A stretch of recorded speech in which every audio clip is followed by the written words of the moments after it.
Good morning. Good morning sa inyong lahat. Magandang umaga. At nung dalawang araw po ay nandun tayo sa bayan, nag-aayos ng bako. Ay ngayon po ay balik to Kopra na naman tayo. At kunti lang natira sa atin pagtatapas. Ito lang, yan na lang natitira. Ito na po lahat yung nyug na nabalatan natin. Yan na po lahat yan. Doon pa yung isang puntok.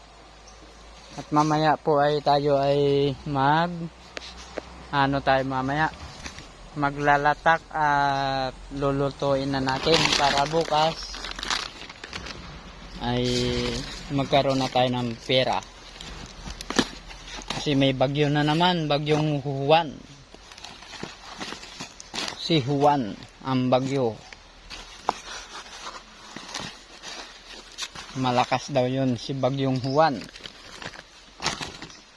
Kailangan natin tapusin na.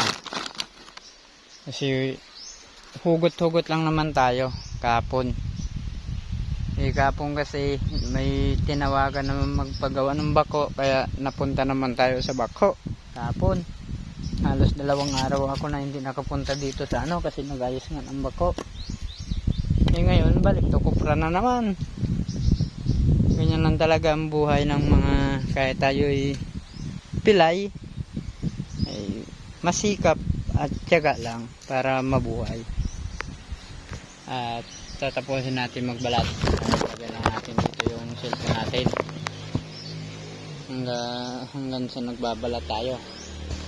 Wala kasi tayong kakahawak ng cellphone.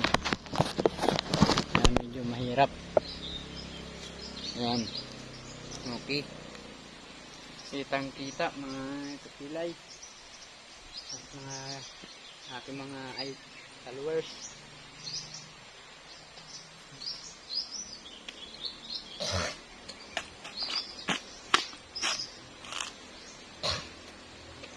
Bau.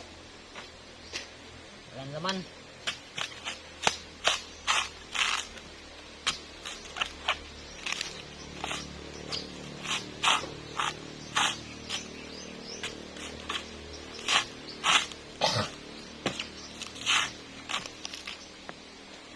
Mga kapilay, mga kagays.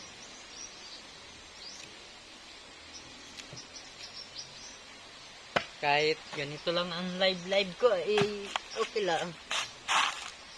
Sikap lang, trabaho lang.